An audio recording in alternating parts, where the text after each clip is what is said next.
Erkak erkakligini muhofaza qilish kerak.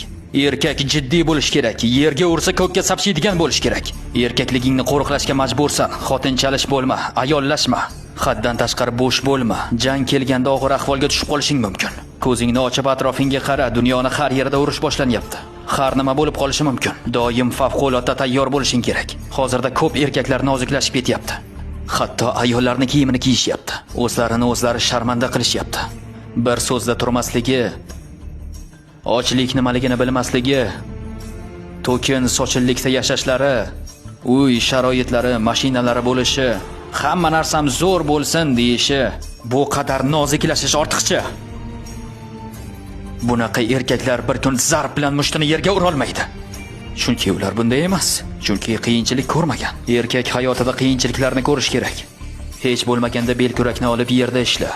Ayollashma, noziklashma.